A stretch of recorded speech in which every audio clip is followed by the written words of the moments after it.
Assalamualaikum warahmatullahi wabarakatuh. Alhamdulillah wassalatu wassalamu ala Rasulillah wa ala alihi wa sahbihi wa man walah. Allahumma la sahla illa ma ja'altahu sahla wa anta taj'alul hazna idza syi'ta sahla. Allahumma la ilma lana illa ma 'allamtana fa'allimna ma yanfa'una wanfa'na bima 'allamtana wa zidna 'ilman ya 'alim. Allahumma ati nufusana taqwaha wa zakkiha anta khairu man zakkaha. Ini yang belakang dengar ya, jelas atau berisik dengan lalu lalang motor. Baik. Kemarin kita sudah cerita ya, mulai dari kelahiran Nabi Shallallahu Alaihi Wasallam sampai ketika beliau dalam asuhan ibu susunya Sa'diyah atau Halimah Sa'diyah. Di sini Nabi Shallallahu Alaihi Wasallam ketika sudah selesai ya, bersama Halimah sudah selesai 4 tahun, karena pada waktu itu 2 tahun, kemudian diminta tambah lagi. Ketika sudah selesai dirawat oleh Halimah Sa'diyah, Nabi Shallallahu Alaihi Wasallam berpindah ke kafalati al-um, jadi berpindah, dipelihara atau dirawat, dididik oleh ibunya sendiri. Di sini kita tulis ya, bahwasanya kejadian yang dijelaskan oleh Imam Az-Zahabi, yang pertama adalah wafatu abihi Abdullah bin Abdul Muttalib, kemudian wafat Aminah, wafat Abdul Muttalib.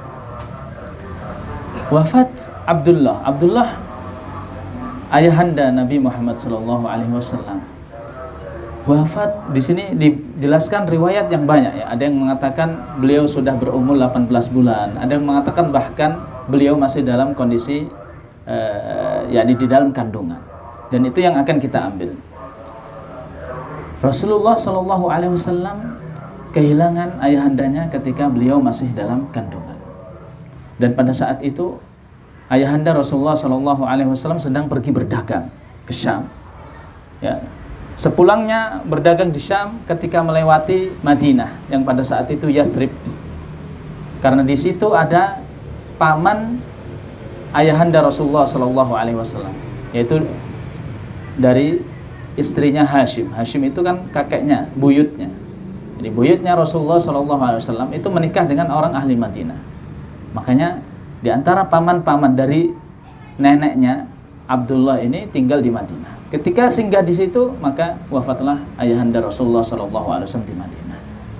Dan ini kejadiannya sebelum lahirnya Rasulullah Shallallahu Alaihi Wasallam. Lalu setelah itu, ketika Rasulullah Shallallahu Alaihi Wasallam bersama ibundanya di saat umur beliau 4 tahun, 2 tahun berselang setelah itu ibundanya meninggal.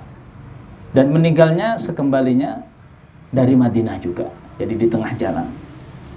Kemudian Rasulullah Shallallahu Alaihi Wasallam menjadi yatim piatu, tidak memiliki ayah, tidak memiliki ibu. Para ulama mengkaji masalah kenapa Rasulullah Shallallahu Alaihi Wasallam itu yatim. Kenapa Rasulullah Shallallahu Alaihi Wasallam yatim? Di antaranya ada beberapa hikmahnya. Kenapa Rasulullah Shallallahu Alaihi Wasallam itu yatim piatu?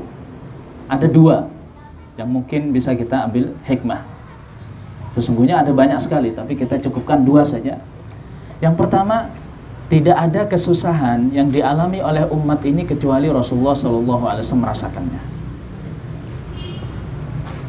Kesusahan yang dihadapi umat ini apa saja?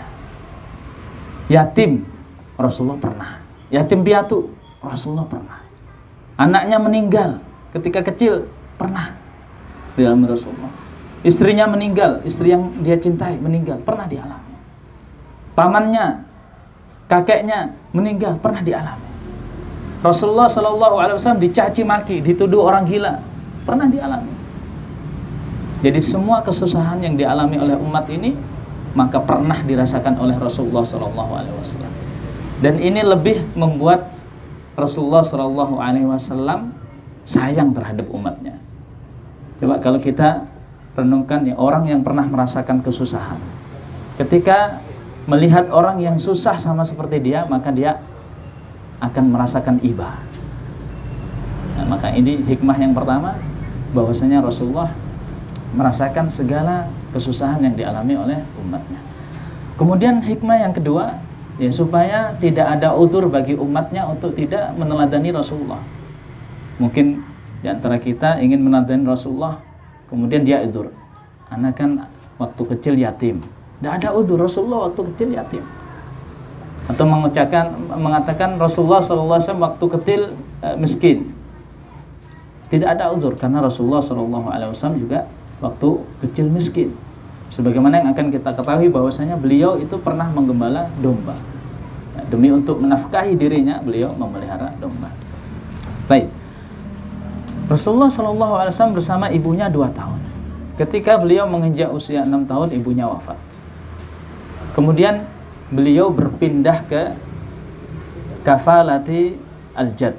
Jadi beliau SAW sekarang dirawat oleh kakeknya.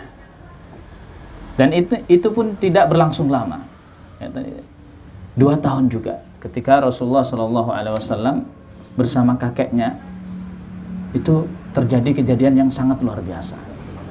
Kakeknya Rasulullah SAW, geser ya.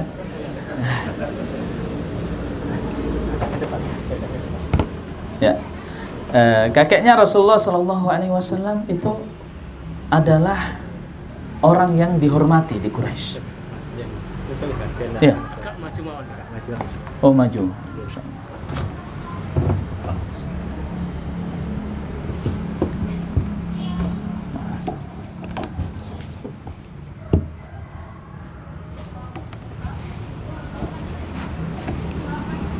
Kakek Rasulullah SAW ini orang yang dihormati di Mekah. Bahkan dia punya kursi khusus di Hijr Ismail. Jadi kalau kita pernah ke Mekah, ada bangunan ya setinggi 1 meter. Di sebelahnya Ka'bah itu Hijr. Di situ kakeknya Rasulullah, Abdul Muttalib, ini punya kursi khusus di situ. Dan tidak akan duduk di situ seseorang pun. Jadi tidak mungkin seorang pun dari orang Quraisy ataupun orang yang lain berani duduk di situ. Tidak ada. Kecuali Rasulullah SAW masih kecil duduk di situ dan mau diusir sama orang, ya, sama orang di situ sampai nangis. Kakeknya ini bertanya, kenapa anakku menangis? Yang dimaksud di sini adalah Rasulullah SAW. Dia mau duduk di kursimu. Kakeknya kemudian mengatakan, biarkan dia duduk di kursi itu, karena anakku ini nanti akan menjadi orang besar. Jadi kakeknya ini sayang sekali sama Rasulullah SAW. Bapak-bapak yang dirahmati Allah SWT, di sini ketika ayahanda Rasulullah meninggal, siapa yang merawat? Ibundanya. Ini biasa ya, kalau seorang suami istri meninggal, ayahnya yang meninggal, suaminya yang meninggal, maka yang merawat ibunya. Kalau ibunya yang meninggal, yang merawat bapaknya. Biasa. Tapi kenapa ketika ibundanya yang meninggal yang merawat kakeknya? Apakah Aminah tidak punya saudari? Aminah tidak punya ibu, tidak punya orang tua? Ini tidak dijelaskan, wallahu alam. Apakah Aminah memang tidak punya siapa-siapa? Tapi yang jelas bahwasanya di sini Rasulullah SAW kenapa dirawat oleh kakek? Bahkan setelah kakek yang merawat nanti pamannya, Abi Thalib. Ada 2 hikmah. Yang pertama, untuk menjaga nasab Rasulullah SAW. Karena hubungan darah ini penting ya.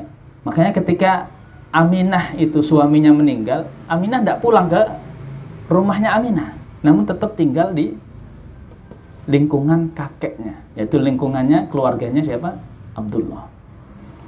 Ini menunjukkan bahwasannya hubungan darah itu penting. Ya, ketika sudah menjadi, ya, berarti di situ kita sama saja dengan memutus hubungan silaturahim, hubungan kekerabatan, hubungan darah sudah terputus. Makanya di sini Aminah ingin menjaga itu supaya nasab Rasulullah ini tidak terputus. Nah, kemudian di sini Abdul Muttalib ya, adalah orang yang sayang dengan Rasulullah SAW. Dalam kafalah dalam Islam itu ada 1 syarat, dan lebih sempurna apabila ada 2 syarat. syarat yang paling penting adalah orang yang memberikan kafalah. Kafalah itu apa ya? Hak merawat anak. Ya, ketika seorang anak kehilangan ayahnya atau kehilangan ibunya atau bahkan kehilangan dua-duanya, ini ada hak kafalah. Siapa yang paling berhak untuk merawat anak ini? Yang paling berhak merawat anak ini adalah yang paling bermaslahat.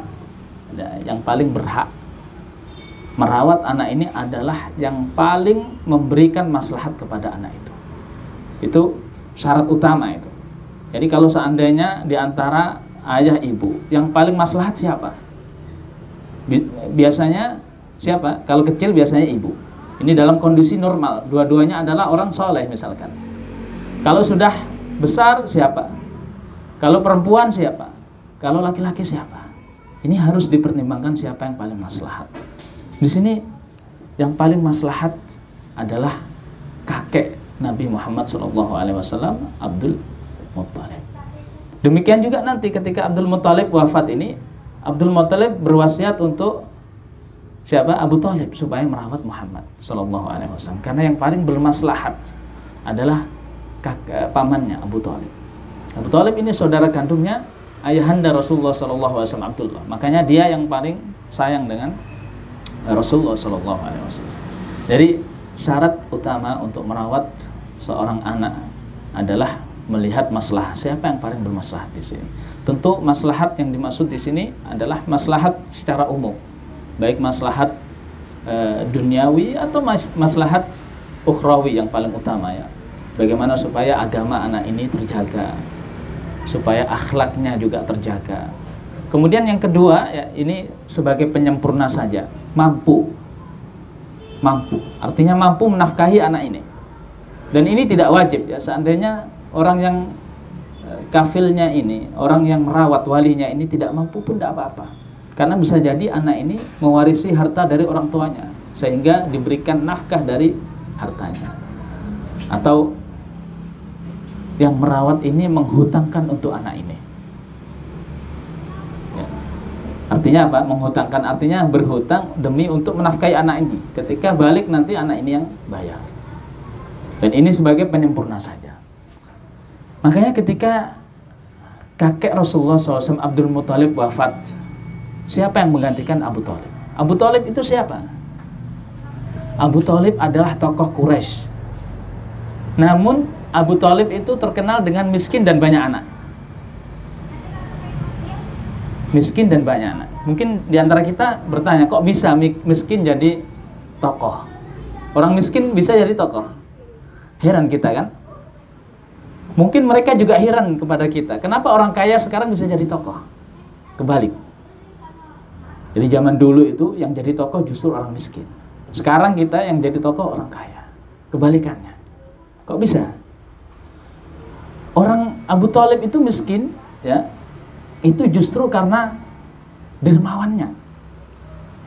Jadi orang dulu itu kalau pengen jadi tokoh itu suka memberi. Karena saking sukanya memberi, dermawan, akhirnya dia miskin. Dia tidak apa-apa miskin, tapi orang lain dia beri. Nah, makanya itulah rahasia kenapa tokoh-tokoh pada waktu itu miskin. Ya, karena mereka dermawan. Dan dengan kedermawannya itu orang-orang mau mengikuti tokoh tersebut. Abu Thalib demikian. Jadi Abu Thalib itu miskin, namun meskipun demikian dia adalah tokoh di orang Quraisy. Jadi orang yang merawat anak tidak harus kaya ya, sebagaimana Abu Thalib miskin. Taib, melihat ketika Rasulullah SAW berada di pemeliharaan Abu Thalib, halaman berapa ya? Antum pengen ikut juga tadi. Tadi yang pertama halaman 49. Ini wafatnya ayahanda Rasulullah SAW. Kemudian halaman 50 disambung dengan wafatnya ibunda Rasulullah SAW, meninggalnya di Abwa, jalan antara Madinah dan Mekah. Baik, kemudian disambung dengan wafatnya kakeknya pada halaman ke-51. Nah, ketika kakeknya wafat ini, kakeknya mewasiatkan kepada pamannya yaitu Abu Thalib, karena kakeknya ini mengetahui bahwasanya kemaslahatan Rasulullah SAW ada pada pemeliharaan atau perawatan pamannya ini. Dan kita sudah jelaskan bahwasanya pamannya ini Abu Thalib miskin dan banyak anak. Oleh karena itu, ketika Rasulullah SAW berada di bawah perawatan atau pemeliharaan atau pendidikan daripada pamannya Abu Thalib, Rasulullah SAW ini mengambil inisiatif. Itu kita lihat di halaman 54. Ra'al Ghanam. Rasulullah mengambil inisiatif untuk bisa menafkahi dirinya secara mandiri. Jadi tidak bergantung kepada pamannya. Kasihan, pamannya sudah banyak anak, miskin. Makanya Rasulullah mengambil inisiatif untuk apa? Untuk memelihara kambing, ya. Untuk menggembala kambing. Bahkan Rasulullah SAW pernah bersabda, ya, "Ma min nabiyyin illa waqad ra'al ghanam." Jadi tidak ada seorang nabi pun kecuali mereka pasti akan menggembala kambing. Kemudian para sahabat berkata, "Wa anta ya Rasulullah? Apakah engkau juga menggembala kambing wahai Rasulullah?" Maka Rasulullah SAW menjawabnya, "Na'am. Iya, aku juga menggembala kambing. Kuntu ar'aha ala qararid di ahli Makkah. Dahulu aku menggembala kambing untuk mendapatkan upah dari orang-orang Mekah." Jadi ini Rasulullah ini berinisiatif supaya dia bisa mandiri, menafkahi dirinya sendiri. Meskipun pada saat itu Rasulullah belum balik. Ada hikmah yang disebutkan oleh para ulama. Kenapa para nabi itu menggembala kambing? Mungkin yang merawat kambing lebih tahu gimana tabiatnya kambing ini kayak apa. Tapi kambing di antum tidak digembalakan, ya, dikasih pakan, di kandang dikasih pakan, tidak digembalakan, kan? Nah, di antara hikmah kenapa Rasulullah SAW masih kecil merawat kambing adalah supaya Rasulullah itu tidak bergantung kepada siapapun. Jadi tidak merasa bahwasanya dirinya itu pernah berhutang budi kepada seseorang. Dan ini penting sekali. Seseorang yang ingin bebas, ya, bebas dalam artian bebas bisa berdakwah, bisa berkata kebenaran, itu harus tidak boleh bergantung kepada orang lain. Artinya tidak merasa bahwasanya dirinya pernah punya hutang budi kepada seorang. Makanya inilah yang disiapkan oleh Allah kepada Rasulullah, supaya nanti ketika Rasulullah terutus, ya, terpilih menjadi Rasul, Rasulullah tidak segan-segan berdakwah karena tidak pernah punya hutang budi kepada seorang. Jadi semuanya didakwai. Kalau ada kesalahan diingatkan, ini salah. Kalau ada kebenaran disampaikan. Ya, tidak sungkan-sungkan, ya, dalam masalah kebenaran, masalah al-amru bil ma'ruf wan nahyu 'anil munkar, itu tidak perlu sungkan-sungkan. Nah, ini diantara hikmah yang pertama, supaya Rasulullah itu mandiri dan tidak tergantung kepada siapapun juga, mulai kecil. Kemudian diantara hikmahnya adalah supaya Rasulullah belajar kepemimpinan, belajar sabar. Menggembala kambing itu berat, ya, karena kambingnya kan keluar, dan kambing itu lebih cepat, istrinya tidak ngumpul pada satu tempat. Ketika sudah keluar sudah berpencar ke sana ke sini cari makanan. Jadi harus sabar ketika mengeluarkan kambing, kemudian mengumpulkan pada sore hari, sabar mengajaknya memilih tempat yang cocok untuk digembalakan, karena di sana itu tidak semua tempat cocok untuk menggembala kambing. Tidak kayak di sini, masya Allah, hijau, rumput. Ini kambing tidak mau, tapi, ya, di sana putih, ya, pasir putih, panas. Jadi tidak semua tempat cocok untuk menggembala kambing. Makanya butuh kesabaran, ya. Pergi ke sana untuk nyari tumbuhan gurun atau rumput gurun, kemudian pergi ke sana untuk mencari air. Besoknya lagi tidak mungkin ke situ lagi, karena ini sudah dimakan habis, pindah lagi ke tempat lain. Ini melatih kesabaran. Melatih juga supaya Rasulullah SAW bisa memahami watak. Ya, sebelum memahami watak orang, memahami watak kambingnya dulu. Ini kambing ini kenapa kok suka begini, suka mengganggu temannya? Ini kenapa kambing ini? Kira-kira butuh apa? Jadi supaya Rasulullah paham dulu watak kambing sebelum Rasulullah SAW memahami watak umatnya. Karena nanti Rasulullah SAW ketika menjadi Rasul itu datang para sahabat bertanya dengan pertanyaan yang sama, kadang jawabannya berbeda. Amalan apa yang paling afdol Rasulullah? Dijawab, amalan yang paling afdol adalah beriman kepada Allah dan Rasulnya, kemudian menjaga sholat 5 waktu. Ada lagi yang bertanya, amalan yang paling afdol birrul walidain. Artinya sesuai dengan watak yang dia pahami dari orang yang bertanya tersebut. Ada yang bertanya, nasihati aku ya Rasulullah. Dinasihati jangan marah, nasihat singkat. Namun ketika orang yang bertanya seperti Mu'adz bin Jabal, maka dijabarkan jawabannya. Ketika yang minta nasihat Ibnu Abbas, dijelaskan secara detail. Karena yang bertanya berbeda, maka jawabannya pun berbeda. Baik.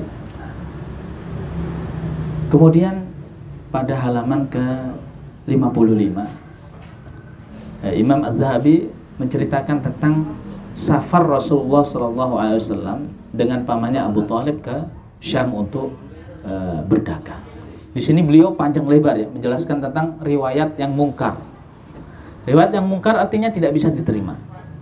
Jadi ternyata banyak sekali kisah-kisah dalam sirah ini yang ternyata kisahnya itu mungkar, diriwayatkan oleh hadis-hadis yang tidak sah. Namun di akhir beliau mencantumkan kisah yang benar. Ya, beliau mengatakan kalau kisah ini tidak sah, namun kisah inilah yang benar. Kisah yang benar ketika Rasulullah SAW berusia 12 tahun. Rasulullah SAW diajak oleh pamannya untuk berdagang. Ya, diajak oleh pamannya untuk berdagang, pergi ke Syam. Ya, orang dahulu itu, orang Arab terutama, itu berdagangnya memiliki dua pasar ya, pasar global. Di Syam di utara, Yaman selatan. Kapan pergi ke Syam? Allah Subhanahu wa taala berfirman, li'ilafi Quraisy ilafihim rihlatash syita'i was-shaif. Li'ilafi Quraisy, jadi orang Quraisy itu punya dua perjalanan dagang. Ilafihim rihlatash syita'i was-shaif. Jadi perjalanan dagang mereka rihlatash syita, rihlatash shaif. Rihlatash syita yaitu perjalanan dagang pada saat musim dingin. Pada saat musim dingin, terutama daerah yang dekat kutub. Berarti semakin ke utara semakin dingin. Makanya orang-orang Quraisy ini dagangnya kalau pas musim dingin kemana? Ke Yaman selatan. Ila fihim rihlatash syita'i was-shaif. Kemudian rihlah yang kedua adalah rihlah ke Syam ketika musim panas. Ketika musim panas. Dan semakin ke arah khatulistiwa semakin panas. Maka yang lebih cocok adalah berdagang ke daerah yang dekat kutub, yaitu di Syam. Kemudian mimbabi tatmimil faidah ya, Allah mengatakan ila fihim rihlatash syita'i was-shaif falyabudu rabb hadzal bait alladzi at'amahum min ju'i wa amanahum min khauf. Ayat ini sesungguhnya adalah anugerah ya, kepada orang Mekah secara umum, baik orang muslimnya ataupun orang kafirnya secara umum. Allah Subhanahu wa taala memberikan anugerah kepada mereka, bahwasanya Allah memberikan kemudahan bagi mereka untuk hidup meskipun mereka itu tinggalnya di Mekah. Mekah itu bapak-bapak tidak ada sumber. Mekah itu tidak ada tumbuhan.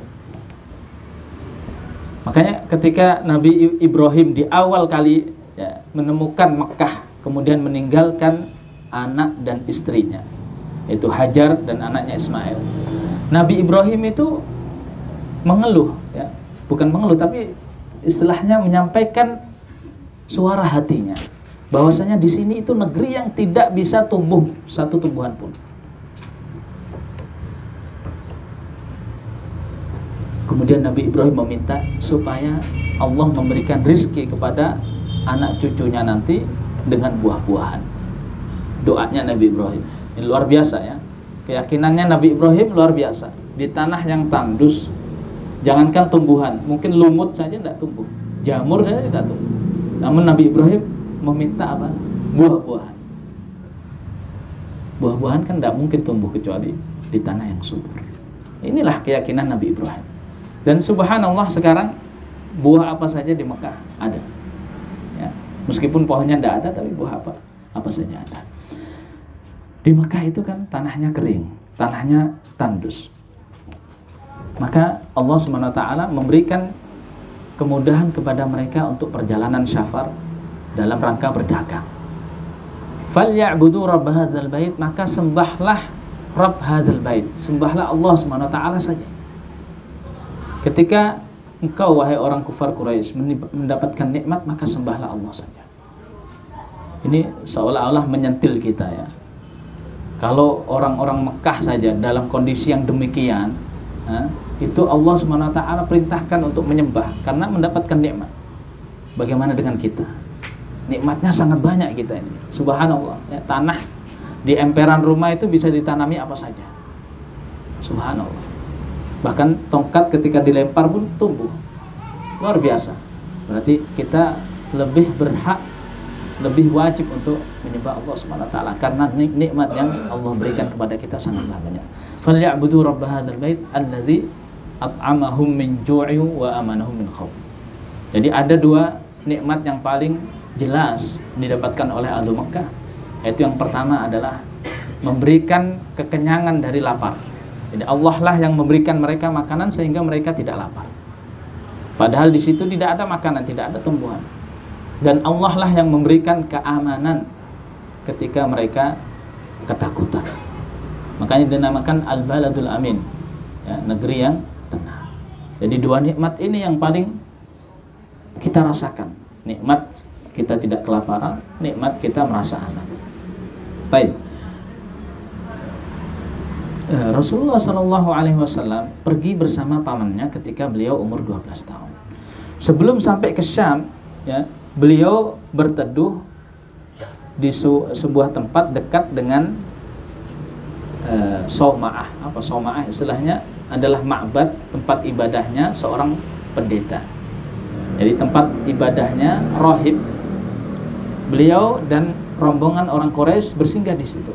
Rahib ini kemudian turun ya. Kemudian turun dan mengundang orang-orang Quraisy itu untuk makan di tempatnya.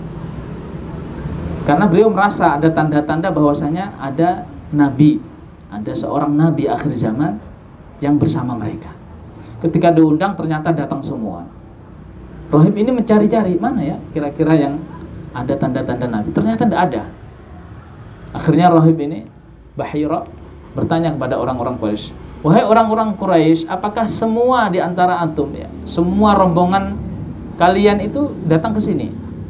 Orang Quraisy mengatakan, "Iya, semuanya datang ke sini kecuali satu, anak kecil. Kami tinggal di sana untuk menjaga barang-barang kami." "Oh, tidak, panggil." Akhirnya dipanggillah anak itu. Dan anak Rasulullah SAW datang ke situ. Dan taulah rahib Bahira bahwasanya itu adalah nabi akhir zaman, khatamul anbiya. Di riwayat-riwayat yang mungkar yang disebutkan oleh Imam Az-Zahabi disebutkan bahwasanya Bahira mengatakan kepada pawannya, ini adalah nabi, ini adalah rasul. Nah, ini tidak benar. Yang benar bahwasanya Bahira cukup mengatakan bahwasanya ini akan menjadi orang besar, gitu aja. Jadi Bahira tidak menyampaikan bahwasanya dia akan menjadi nabi di riwayat yang sahih. Kenapa Bahira merahasiakan ini? Sebagaimana yang disebutkan Bahira takut bahwasanya ketika kabar bahwasanya dia adalah rasul akhir zaman, maka nanti ada orang-orang yang hasad yang akan mencelakakannya. Makanya nanti Bahira menyuruh Rasulullah untuk kembali ke Mekah. Jadi menyuruh Abu Thalib untuk kembali ke Mekah bersama anak ini, Muhammad SAW. Dan di sini dapat kita petik hikmah bahwasanya tidak semua kabar gembira itu kita sampaikan. Kadangkala perlu kita sembunyikan. Takut ada mata-mata hasad ya, ketika mendengar kabar baik lantas kena ain atau kena hasad atau berusaha untuk menghilangkan nikmat tersebut. Di sini Bahira demikian. Jadi dia tidak menyampaikan di dalam riwayat yang sahih bahwasanya ini adalah seorang nabi. Meskipun dia tahu, dia cukup menyampaikan ini akan menjadi orang yang besar. Seandainya nanti orang Yahudi tahu, dia pasti akan berusaha untuk membunuhnya. Akhirnya kembalilah paman Rasulullah SAW bersama beliau ke Mekah. Jadi di sini beliau tidak sampai ke mana? Ke Syam. Beliau tidak sampai ke Syam.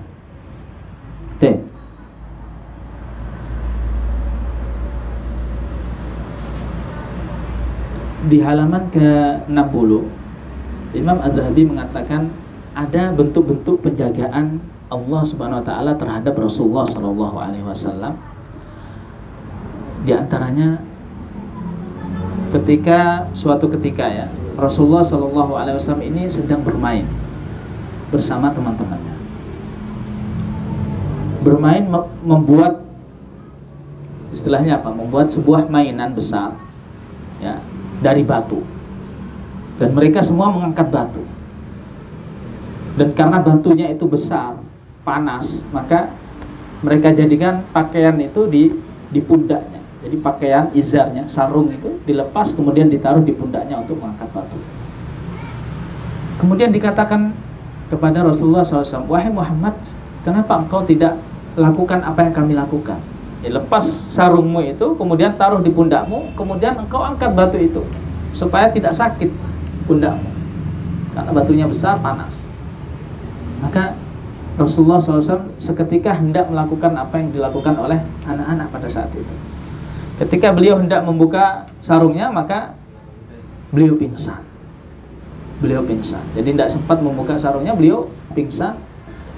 Dan beliau mengatakan, laqad ra'aituni fi gilmanin min Quraisy nanqul hijarah li ba'din ma yal'abul gilman bihi kulluna qad ta'arra wa ja'ala izarahu ala raqabatihi yahmil 'alil hijarah fa inni la uqbilu ma'ahum kadzalika wa udbir id lakamani lakimun ma araha. Jadi ketika aku hendak melakukan seperti yang dilakukan oleh anak-anak Mekah, teman-temanku itu, mengangkat batu dengan sarungku, ketika itu aku dipukul oleh seseorang, tidak ngerti siapa yang mukul. Seketika itu juga aku pingsan. Ini Allah ingin menjaga Rasulnya Sallallahu Alaihi Wasallam di masa kecilnya supaya tidak terlihat auratnya. Ini termasuk penjagaan Allah Subhanahu Wa Taala. Ini mungkin kita bisa mengambil faedah di sini. Ya. Kadang anak-anak itu kurang memperhatikan masalah aurat. Meskipun pada dasarnya mereka belum mukallaf ya, belum wajib untuk menutup aurat. Namun kita biasakan, terutama anak-anak putri ya, kita biasakan sejak kecil supaya menutup auratnya. Supaya ketika mereka dewasa nanti mereka terbiasa untuk menjaga aurat, menutup aurat, dan malu ketika auratnya terbuka. Di antara bentuk penjagaan Allah Subhanahu wa taala di sini disebutkan fi harbi al-fijar pada halaman ke-61. Jadi harfil fijar, harf itu adalah perang ya. Al-fijar, kenapa dikatakan al-fijar? Likasrati al-fujur, karena banyaknya kejadian fujur di situ. Karena perang ini terjadi pada bulan haram. Jadi pada bulan haram itu tidak boleh berperang. Dan orang musyrikin pun pada saat itu meyakini bahwasanya bulan haram itu tidak boleh berperang. Jadi bulan haram dalam Islam itu bulan Dzulqa'dah, Dzulhijjah, Muharram, kemudian Rajab. Ini 4 bulan haram. Ini tidak boleh berperang. Termasuk dosa besar berperang pada saat bulan-bulan haram. Kemudian tidak boleh juga di tanah haram. Di tanah haram, di tanah suci Mekah tidak boleh. Makanya dikatakan harbu al-fijar. Dan harbul fijar di dalam Arab ini ada 4 harbul fijar. Di antaranya yang terjadi pada saat Rasulullah SAW remaja. Ini Imam Az-Zahabi mengatakan ketika beliau berumur 20 tahun. Dan di riwayat yang lain ya, Imam Ibnu Hisham, seorang ahli sirah juga mengatakan beliau berumur 15 tahun. Ala kulli hal ya, beliau pada saat itu sudah balik dan sudah remaja. Ketika harbul fijar ini terjadi, peperangan antara orang Quraisy dengan orang Quraisy. Jadi perang antara orang Quraisy dengan orang Quraisy. Maka apa kata Rasulullah SAW? Kuntu unabbilu ala a'mami. Jadi dahulu itu ketika perang Halbul Fijar, aku ikut perang. Namun aku tidak membunuh. Aku cuma melindungi paman-pamanku dari panah musuh. Jadi ketika ada panah menyerang musuh, Rasulullah melindungi paman-pamannya. Tapi Rasulullah tidak ikut berperang. Ini termasuk penjagaan Allah SWT terhadap Rasulnya, supaya Rasulnya SAW tidak menumpahkan darah ya tanpa sebab yang jelas. Ini kan perangnya antara orang ya, musyrik dengan orang musyrik, belum diutus Rasulullah SAW. Rasulullah dijaga oleh Allah SWT supaya tidak menumpahkan darah dengan alasan yang tidak jelas. Kemudian juga supaya tidak ada kebencian di antara kabilah-kabilah itu terhadap Rasulullah SAW. Makanya Rasulullah pada saat itu tidak berperang secara langsung, artinya berhadapan-hadapan. Beliau cuma melindungi pamannya. Dan ini sebagai bentuk apa? Sebagai bentuk silaturahim. Rasulullah berbakti, membangun silaturahim terhadap paman-pamannya ini. Karena bagaimanapun juga mereka adalah paman-paman Rasulullah SAW.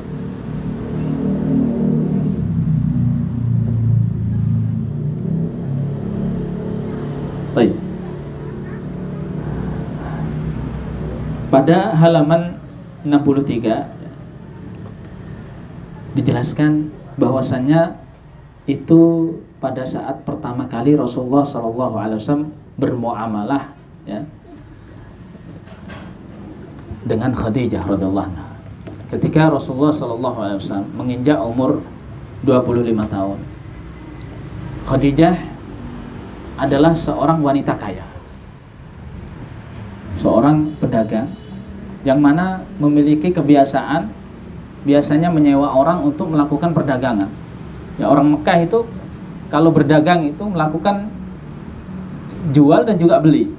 Ya, ketika mereka pertama kali datang pergi, mereka itu membawa barang dagangan. Barang dagangannya apa? Hasil peternakan, kulit. Ya, itu yang paling populer pada saat itu adalah kulit. Itulah yang akan nanti dibawa ke Syam ataupun ke Yaman. Kemudian ketika mereka kembali, ya, mereka juga membeli barang dari sana kemudian menjualnya ke Mekah. Khadijah radhiyallahu anha ya, di antara pedagang-pedagang yang terkenal pada saat itu, yang memiliki kebiasaan menyewa orang untuk melakukan perdagangan yang dia miliki. Kemudian pada saat itu kebetulan yang disewa adalah Rasulullah SAW. Di sini dijelaskan bahwasanya Rasulullah SAW pergi berdagang bersama budaknya Khadijah, Maisarah. Maisarah ini bukan wanita. Maisarah itu laki-laki. Kalau di kita kan Maisarah wanita. Di sini Maisarah itu nama laki-laki. Budaknya Khadijah yang pergi berdagang bersama Rasulullah SAW. Ketika di dalam perjalanan Rasulullah SAW bersama Maisarah ini singgah pada sebuah pohon. Ya. Rasulullah berteduh pada sebuah pohon. Kemudian datang rahib. Tidak dijelaskan ini apakah rahib yang dulu Bahira atau rahib yang lain. Kemudian rahib ini bertanya kepada Maisarah tentang laki-laki yang berteduh di bawah pohon. Bertanya secara detail. Kemudian dijelaskan sifat-sifatnya, siapa namanya, nasabnya dijelaskan. Kemudian rahib mengatakan tidak duduk di bawah pohon ini kecuali Nabi. Ya, rahib itu mengatakan tidak duduk di bawah pohon ini kecuali Nabi. Makanya rahib ini yakin bahwasanya ini adalah Nabi akhir zaman. Kemudian Rasulullah SAW terus ya, meneruskan perjalanan, melakukan jual beli, dan saking amanahnya, ya, saking amanahnya dan juga kejujurannya, maka Rasulullah SAW yakni beruntung pada perdagangan ini. Bahkan ketika Rasulullah pulang, ya, membawa barang dagangannya ini dijual oleh Khadijah, mendapatkan untung yang banyak. Ya, karena Rasulullah SAW melakukan yang amanah, jadi memilihkan komoditas yang baik. Ya, seolah-olah dia sendiri yang berdagang, meskipun dia cuma pesuruh, namun ketika dia amanah maka seolah-olah dirinya sendiri yang berdagang. Dia berikan atau dia belikan sesuatu yang berkualitas. Baik. melihat kejadian yang luar biasa. Jadi Khadijah ini mungkin wallahu a'lam merasakan bahwasannya ini berbeda dengan orang-orang yang dia sewa sebelumnya. Mungkin dia menyewa orang beruntung, tapi ini berbeda. Apalagi ditambah dengan kisahnya Maisarah. Maisarah ini kan menyertai Rasulullah SAW. Di tengah jalan melihat kejujuran Rasulullah SAW, melihat amanahnya, diceritakan kepada Khadijah, diceritakan. Dan Khadijah ini takjub, pemuda, namun sudah memiliki rasa amanah, jujur dalam perkataan, dan akhirnya membawa keberkahan dalam perdagangannya. Makanya Khadijah ini mengambil sebuah keputusan yang besar dalam hidupnya, yaitu Khadijah menyuruh Maisarah ini untuk datang ke Rasulullah SAW, menyampaikan keinginannya untuk menikah dengan Rasulullah SAW. Coba ini dilihat ibarah atau kata Khadijah ketika menyampaikan keinginannya untuk menikah dengan Rasulullah di halaman 64. Mungkin ada yang ingin baca.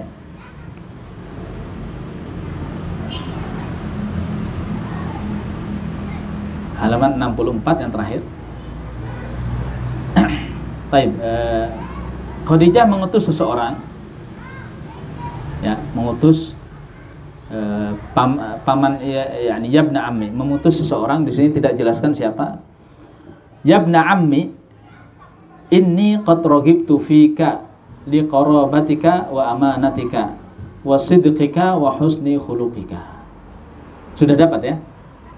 Halaman 64 yang terakhir dengan halaman 65 yang paling atas. Jadi Khadijah menyampaikan keinginannya untuk menikah. Apa kata Khadijah? Ini tentu lewat wasilah ya, tidak secara langsung. Yabna ammi, wahai anak pamanku. Yabna ammi ini uslub mukhatabah. Ini uslub ketika seseorang mengajak berbicara orang yang dia hormati. Orang yang dihormati, yabna ammi. Nah, yang dimaksud di sini adalah Rasulullah SAW. Inni qad raghibtu fika. Sesungguhnya aku menyukaimu li qarabatika. Karena yang pertama sebab kekerabatan.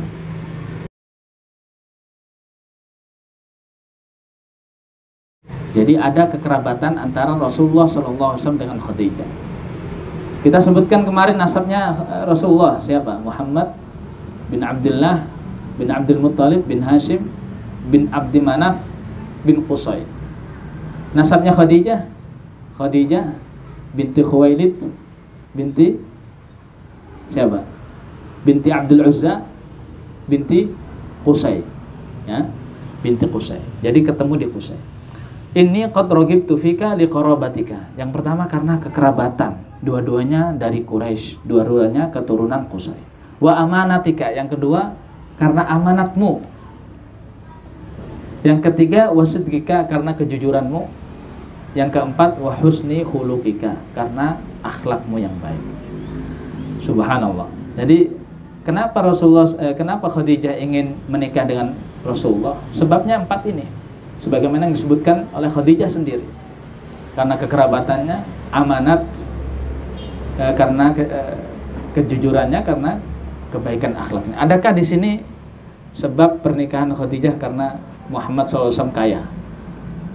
Karena hartamu? Tidak ada. Bahkan Muhammad SAW pada saat itu miskin, ya, pekerjanya. Adakah di sini sebab pernikahan Khadijah karena Rasulullah ganteng?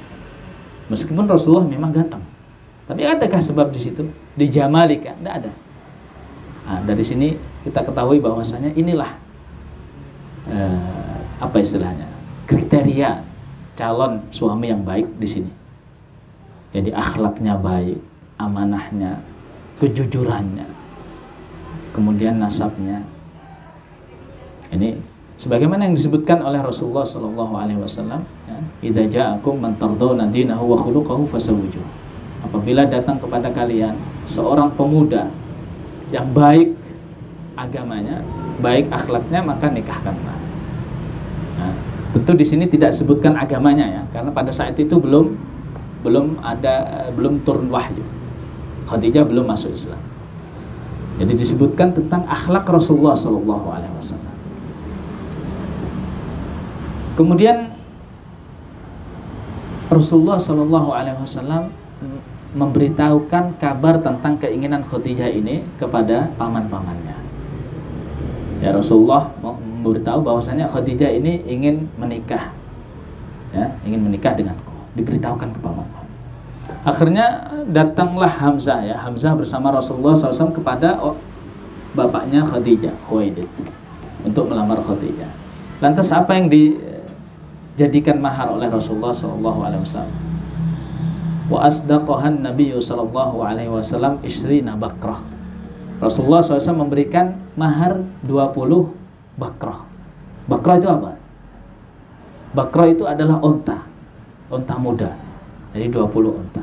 Miskin tapi punya 20 onta untuk mahar. Bukan main-main, ya.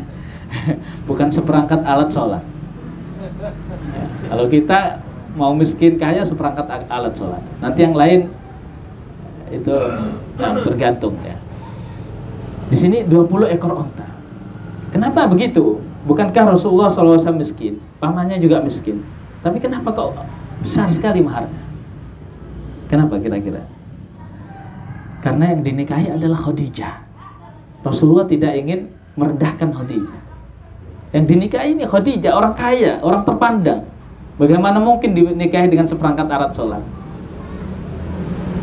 Meskipun kita miskin, kalau yang dinikahi ini orang yang kaya, orang terpandang, kita muliakan orang tersebut. Makanya Rasulullah memberikan maharnya 20 ekor onta. Ontanya bukan onta biasa, bakrah, onta muda. Nah, mungkin kalau kita rupiahkan sangat banyak sekali onta. Kemudian Rasulullah Shallallahu Alaihi Wasallam memuliakan Khadijah. Di antara bentuk pemuliaan Rasulullah terhadap Khadijah, falam yatazawwad 'alaiha hatta matat. Dan Rasulullah tidak menikah dengan istri lain selain Khadijah sampai Khadijah ini wafat. Bahkan ketika Khadijah wafat, Rasulullah tidak langsung menikah, nunggu 3 tahun. Kemarin berbincang sebentar, ada Ustadz Gilik, ya? Tidak ada, ya. Berbincang sebentar, katanya ketika istri beliau wafat, rahimahullah, ingin meniru Rasulullah. Tapi kalau ingin meniru Rasulullah tidak langsung, nunggu 3 tahun dulu. Nah, jadi Rasulullah itu sangat memuliakan Khadijah. Bahkan ketika sudah memiliki istri yang lain, Rasulullah itu sering mengingat Khadijah. Ketika ada temannya Khadijah datang, dimuliakan. Kadangkala ada makanan berlebih diberikan kepada teman-teman Khadijah. Ketika ditanya, ya Rasulullah, kenapa engkau berikan kepada fulana? Mereka itu dulu adalah temannya Khadijah. Inilah yang membuat Aisyah radhiyallahu anha cemburu, ya. Memang luar biasa Khadijah ini, nanti akan kita sebutkan sesuai dengan yang disebutkan Imam Zahabi, ya. Bagaimana Khadijah ini di awal-awal Islam, bagaimana andilnya, bagaimana perjuangan Khadijah di awal-awal Islam, baik dengan dirinya ataupun dengan hartanya. Nah, wa tazawwajaha wa umruhu 25 sana. Ketika Rasulullah menikah, Rasulullah itu umurnya 25 tahun. Khadijah umurnya berapa? 40 tahun. Khadijah umurnya 40. Jadi tidak ada batasan pernikahan, tidak ada batasan umur untuk pernikahan, ya. Kalau yang sering kita dengar, idealnya itu laki-laki segini, berarti wanita harus selisih segini, 5 tahun atau berapa tahun. Tidak ada batasan seperti itu. Buktinya Rasulullah yang merupakan qudwah kita menikah dengan wanita yang lebih tua. Karena pada dasarnya nikah itu apa sih? Yang penting cocok, ya. Yang penting adalah kecocokan, di mana seorang suami bisa memahami hak dan kewajibannya dan merasa cocok dengan istrinya, kemudian juga istri memahami hak dan kewajibannya dan merasa cocok dengan suaminya, maka insya Allah akan berjalan bahtera rumah tangga. Kalau sebaliknya tidak ada kecocokan, meskipun dengan ideal bahwasanya usianya sekian, namun ketika tidak ada kecocokan maka tidak akan bisa berjalan. Ibaratnya ketika seseorang berlayar, ya, itu antara nahkoda, ya, antara nahkoda dengan petanya itu harus sesuai searah. Kalau petana mendudukkan ke sini, berarti nahkodanya harus ikut. Bukan sebaliknya, petanya ke sini, nahkodanya belok ke sana. Karam. Nah. Baik. Kemudian di antara keistimewaan Khadijah yang disebutkan oleh Imam Az-Zahabi di sini, wa auladuhu kulluhum min Khadijah siwa Ibrahim. Dan di anak-anak Rasulullah sallallahu alaihi wasallam semuanya itu dari Khadijah. Semua anak Rasulullah dari Khadijah kecuali Ibrahim. Ibrahim itu nanti yang lahir di Madinah. Anak Rasulullah sallallahu alaihi wasallam dari Maria. Sedangkan yang lainnya adalah dari Khadijah dan tidak diberi anak dari istri yang lain. Rasulullah tidak mendapatkan anak dari istri yang lain selain Khadijah, kemudian nanti dari Maria. Wa humul qasim wat thayyib wat tahir wa matu sigaran rudda'an qabla al-mab'ats. Jadi Rasulullah SAW itu punya anak laki-laki. Yang kita dengarkan kabarnya Rasulullah punya anak wanita saja. Rasulullah pernah punya anak laki-laki. Dan semuanya itu meninggal pada saat masih kecil. Bahkan pada saat masih menyusui. Wa Ruqayyah wa Zainab wa Ummul Kulsum wa Fatimah. Dan juga memiliki anak wanita yaitu Zainab, Ruqayyah, Ummul Kulsum dan Fatimah. Ini anak wanita ini yang nanti sampai besar bahkan sampai menikah. Bahkan ada yang meninggal setelah Rasulullah SAW yaitu Fatimah radhiyallahu anha. Mungkin di antara hikmah kenapa Rasulullah SAW itu anak yang laki-laki itu meninggal, kebiasaan Arab, ya, kebiasaan orang Arab pada saat itu biasanya kalau ada orang besar, ya, kemudian wafat, maka kemuliaan ini akan dipindahkan kepada anaknya, ya, turun temurun, kayak raja gitu. Kalau raja meninggal berarti nanti yang jadi raja anaknya. Nanti ditakutkan kebiasaan yang masih ada pada orang Arab, bahkan sebagian kita pun ada kayak ini kan, ya, turun temurun ini masih ada kan sebagian kita. Tapi di sana lebih kuat lagi, ditakutkan bahwasanya nanti ketika Rasulullah SAW wafat, nanti orang-orang akan beranggapan kenabian akan berpindah kepada anaknya, nitis dengan anaknya. Mungkin di antara hikmah kenapa Rasulullah SAW anaknya yang laki-laki meninggal pada saat kecil. Jangankan anaknya, cucunya saja dari anak wanita yaitu dari Fatimah, Husain saja diagungkan. Cucunya Husain diagungkan. Apalagi kalau seandainya anaknya masih hidup. Misalkan Qasim masih hidup sampai besar, ya, pasti orang-orang akan lebih mengagungkan Qasim ini melebihi pengagungan orang-orang Syiah terhadap Husain. Ya, oleh karena itu ternyata di balik musibah itu ada hikmah. Ya mungkin ini musibah, anak-anak kecil meninggal, ini musibah. Namun di balik itu ternyata ada hikmah. Makanya orang yang belum memiliki anak atau diuji dengan meninggalnya anaknya ini jangan cepat putus asa. Mungkin di situ ada hikmah. Kita mungkin sering baca surat Al-Kahfi. Surat Al-Kahfi tiap minggu dibaca. Di situ ada kisahnya Nabi Khidir dengan Nabi Musa. Ketika dalam perjalanan, Nabi Khidir apa yang dilakukan? Pertama, memecahkan perahu. Yang kedua apa? Membunuh anak kecil. Kenapa anak kecil dibunuh? Ini kan kalau kita nalar, anak kecil belum punya dosa, kenapa dibunuh? Di akhir pertemuan sebelum berpisah, Nabi Khidir menceritakan anak ini punya dua orang tua soleh, ayah ibunya soleh. Namun ketika besar nanti, ya, seandainya dia hidup, anak ini menjadi anak yang kufur dan memaksa dua orang tuanya nanti untuk kufur. Oleh karena itu, aku bunuh anak ini supaya nanti tidak memaksa orang tuanya yang soleh tadi untuk kufur. Makanya Allah juga mengatakan, ya ayyuhalladzina amanu inna min azwajikum wa auladikum aduwwan lakum fahdharuhum. Wahai orang-orang yang beriman, di antara istri-istri kalian, anak-anak kalian itu, di antara mereka ada yang menjadi musuh. Musuh, benar-benar musuh ini, bukan musuh dalam selimut, bukan. Benar-benar musuh. Anak-anak itu musuh. Ketika mereka melarang kita untuk bertakwa kepada Allah, ketika mereka melarang kita untuk beribadah kepada Allah, ketika mereka melarang kita atau menghambat kita untuk ikut kajian misalkan, untuk ikut menambah ilmu, ini bisa jadi adalah musuh. Bahkan di ayat yang selanjutnya dikuatkan lagi, ya, innama amwalukum wa auladukum fitnah.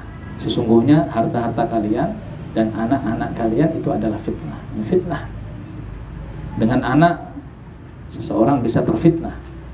Yang dulunya rajin, kemudian sekarang sibuk mengurusi anak. Memang mengurusi anak adalah pahala ketika kita niatkan menjadi anak ini menjadi anak yang saleh. Demikian juga harta bisa menjadi fitnah. Memang harta ketika kita sedekahkan, infakkan, bernilai pahala. Namun jangan kita jadikan harta kita, anak-anak kita adalah fitnah bagi kita. Baik. Mungkin kita cukupkan sampai di sini. Jadi sampai halaman 66 ya.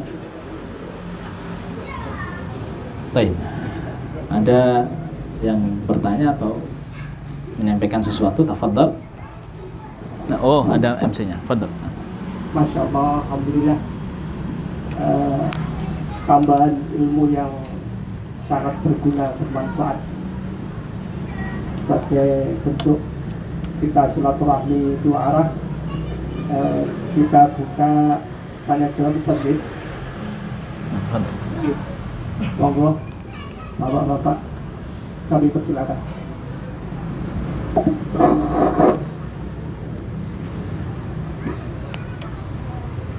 Assalamualaikum Ustaz. Yang pertama bukan bertanya sih. Iya, tidak apa-apa. Mungkin saya ada yang luput ini. Hikmah mengapa Rasulullah dirawat kakeknya. Tadi yang pertama, Ustaz bilang ada dua alasan. Yang pertama untuk menjaga nasab agar tidak terputus. Nah, yang satu lagi kosong, apa ini? Nah, itu yang pertama. Terus yang kedua, saya baru dengar nih syarat kafalah. Ini sama nggak Ustaz dengan hak asuh anak ketika suami istri cerai yang ada di fikih-fikih itu Ustaz? nah. Itu aja. Assalamualaikum. Waalaikumsalam warahmatullahi. Iya. Yang pertama adalah di antara hikmah kenapa Rasulullah dirawat oleh kakeknya, karena kakeknya ini lebih bermaslahat daripada yang lainnya. Makanya ibunda Rasulullah SAW itu tahu. Oleh karena itu dia tidak pulang ke keluarganya. Ya, Aminah itu punya keluarga juga, meskipun sama-sama Quraisy tapi punya keluarga, namun tetap tinggal di rumah di keluarganya Abdullah, ya, keluarga suaminya yang meninggal ini, untuk menjaga nasab Rasulullah. Dan kakeknya ini lebih bermaslahat untuk Rasulullah SAW, karena kakeknya ini orang besar, termasuk pembesar Quraisy, pemimpin Quraisy. Jadi supaya Rasulullah belajar dari kakeknya ini. Kemudian kakeknya ini sangat sayang.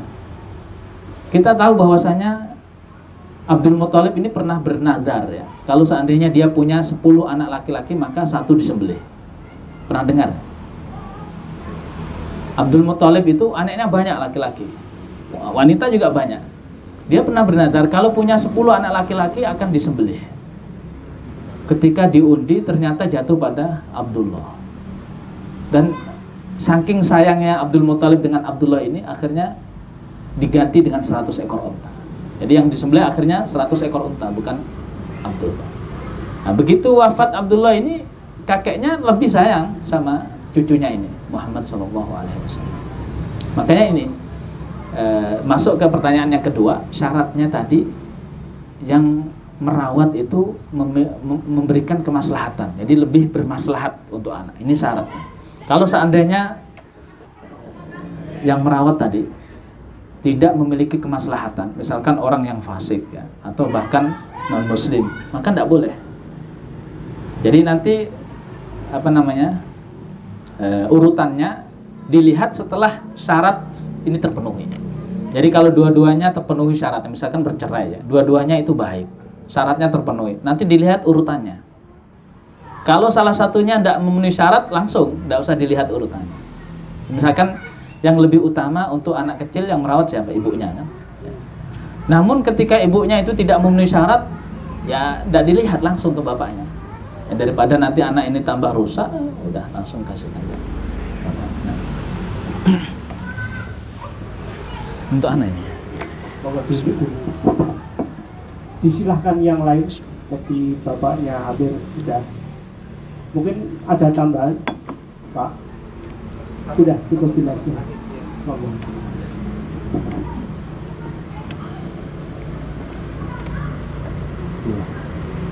Ya saja, kalau tadi asuh anak kepada kakek itu baik meninggal, ini berbeda ya tadi. Ketika kita ke kisahnya keluarga Imron, ketika bapaknya meninggal, bahkan kasih ibunya.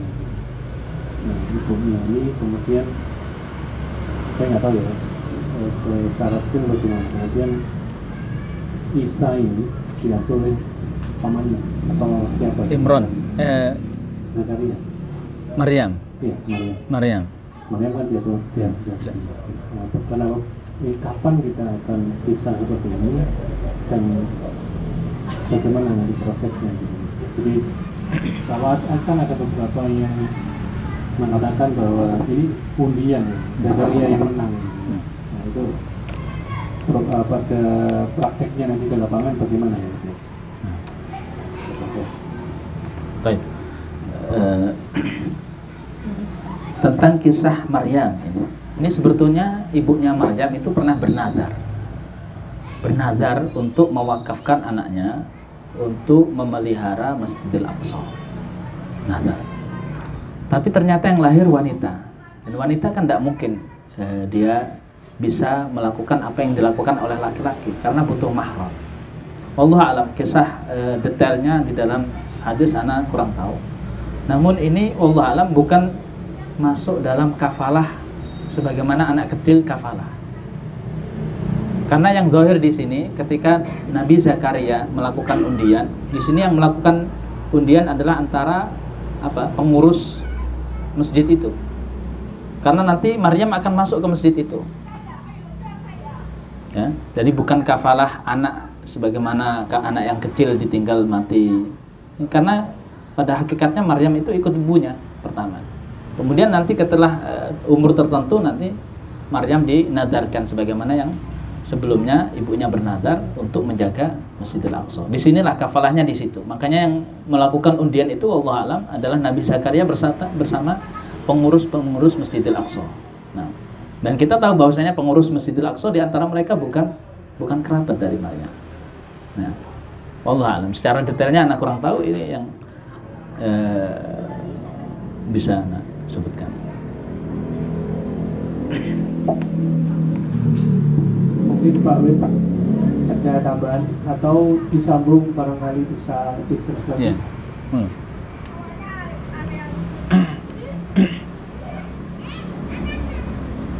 Ya, jadi kalau kita buka di surah Maryam atau surah Al-Imran ini,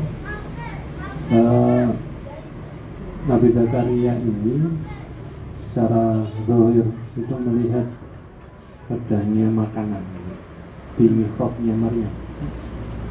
Artinya kalau memang Zakaria ini bukan kerabatnya, maka menjadi pertanyaan, kenapa kok bisa melihat dan bisa masuk ke mihrabnya.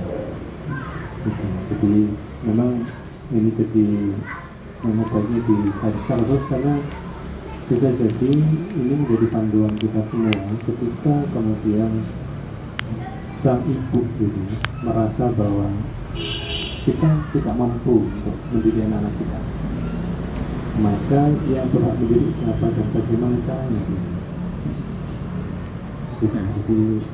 Jadi ini menjadi proses sendiri kalau dalam gabungan antara surat itu antara surat Maryam dan surat Al-Imran itu bisa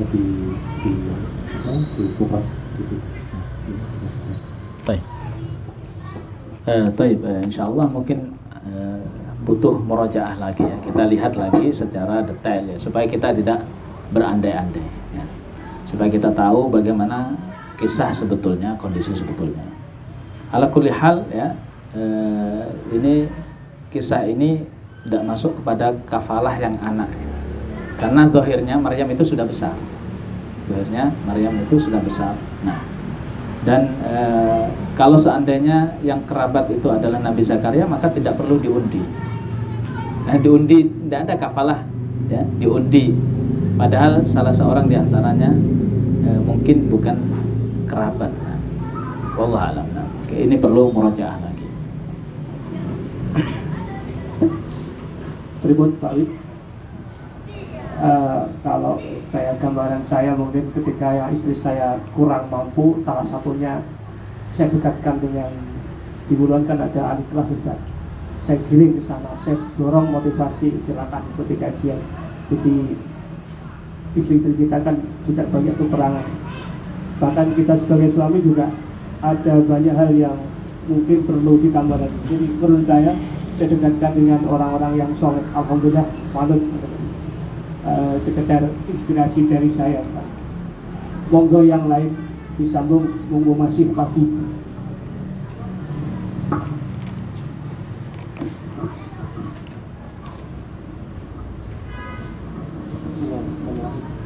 Apa bisa? Tadi antum menjelaskan bahwasanya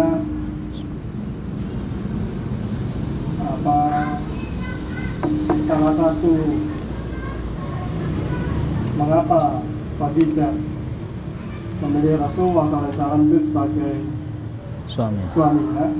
Pertama adalah hubungan kerabatan, yang kedua karena akhlaknya, terus amanah, jujur.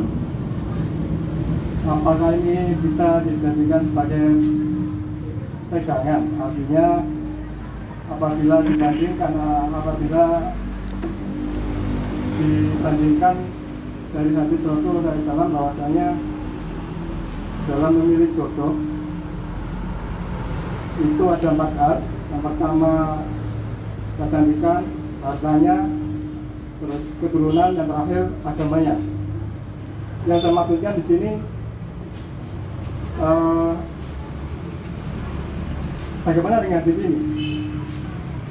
Yang jelas yang hadisnya disampaikan Rasulullah SAW yang jadi acuan yang pertama yang paling pokok adalah agamanya, dibandingkan dengan persyaratan salah satu alasan atau 4 alasan Khadijah. Nah. Rasulullah. Dan juga seperti alasan apa yang dilakukan Rasulullah memberikan mahar 20 ekor unta muda gitu. Tapi dengan sampaikan bahwasanya ini untuk memuliakan Khadijah, karena Khadijah adalah salah satu keturunan bangsawan, dijadikan bangsawan kaya raya. Kemudian dikaitkan juga dengan hadis Rasulullah SAW bahwasanya salah satu ciri wanita salihah yaitu apabila dinikahi seorang wanita ini dengan mahar yang tidak banyak, ya.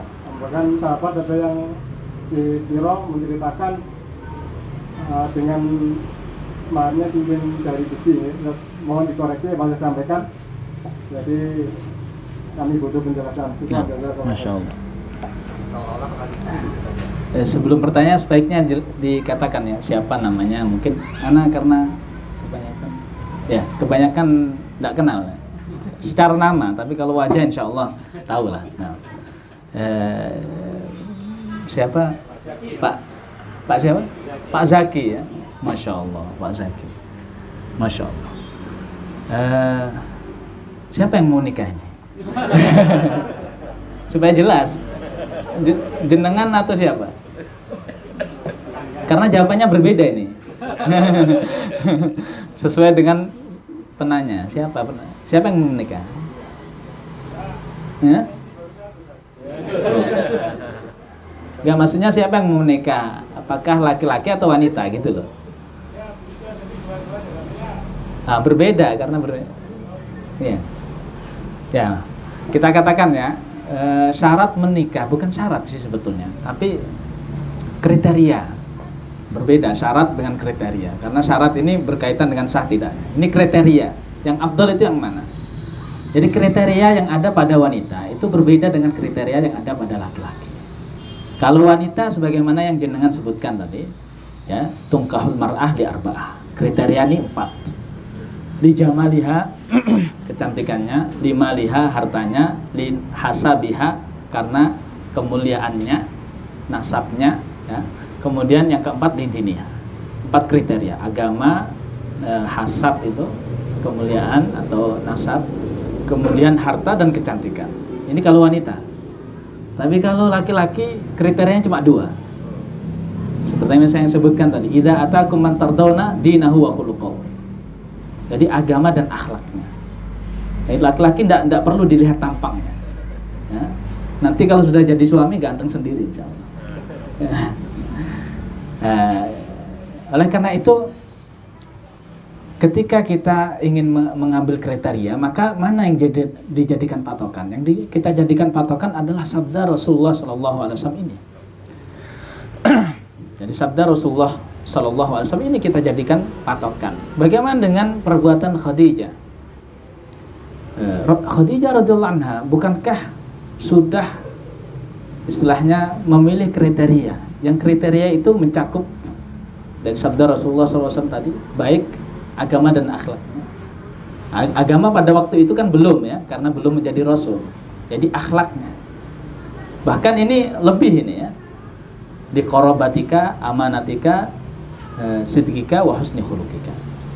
Jadi itu kriteria minimal istilahnya. Kalau kita ingin kriteria lebih tidak apa-apa.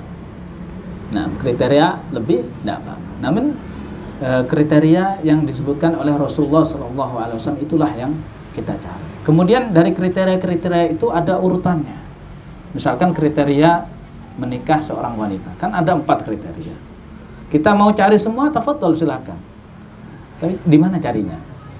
Apakah ketika kita mencari pasti dapat? Ataukah ketika dapat pasti bisa? Belum tentu. Berarti harus turun dulu kriterianya, turun 1, turun begitu. Nah, ketika ada kriteria ini dan tidak semuanya bisa berkumpul dalam 1 orang, maka yang diutamakan adalah kriteria agama. Kriteria agama. Yang lain insya Allah nyusul, ya. Kalau agamanya bagus, insya Allah cantiknya nyusul, yang lain juga nyusul. Nah, kemudian tentang mahar tadi, ya. Jadi wanita yang paling berkah adalah wanita yang maharnya paling sedikit. Ya, wanita yang paling berkah adalah wanita yang maharnya paling sedikit.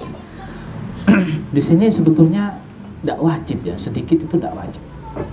Dan sedikit itu kan nisbi, istilahnya apa? Sesuatu yang tergantung, ya, nisbi. Bisa jadi menurut kita sedikit itu ya seperangkat alat sholat sedikit.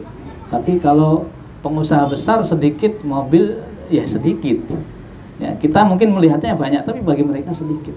Nah, intinya kenapa Rasulullah SAW mengatakan yang paling sedikit?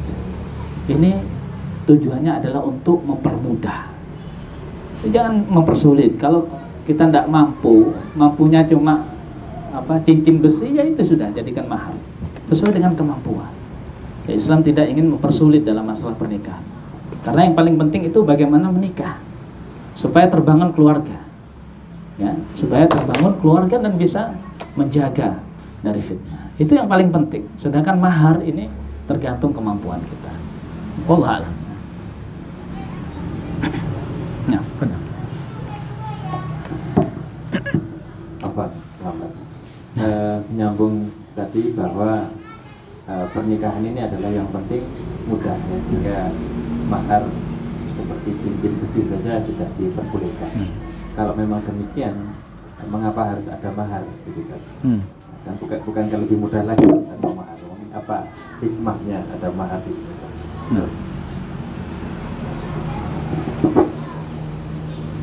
Hikmah kenapa harus ada mahar, ya? Wallahu a'lam, ya. Hikmahnya ini apa istilahnya? Mahar itu dikatakan dalam bahasa Arab itu sodak. Jadi sodak dalam bahasa Arab berasal dari kata sodako. Sodako itu apa artinya? Jujur. Jujur. Kenapa dikatakan sodak? Ini untuk membuktikan kejujuran kita, kesungguhan kita. Meskipun itu kecil, tapi kan berasal dari kita. Ya, ini menunjukkan bahwasanya kita memang benar ingin menikahi, bukan macam-macam. Makanya nominalnya itu tidak ditentukan dalam agama, karena itu adalah sodak, untuk membuktikan bahwa kita itu memang benar-benar ingin menikahi wanita ini, ingin membangun keluarga dengan wanita ini. Ini wallahu alam, ini sebagaimana yang disebutkan oleh para ulama, kenapa dikatakan sodak. Sodak ay alamatu sidqi ar-rajul, tanda bahwasanya laki-laki ini memang benar jujur ingin menikah, ya, bukan dengan tujuan yang lain. Masih ada waktu, monggo.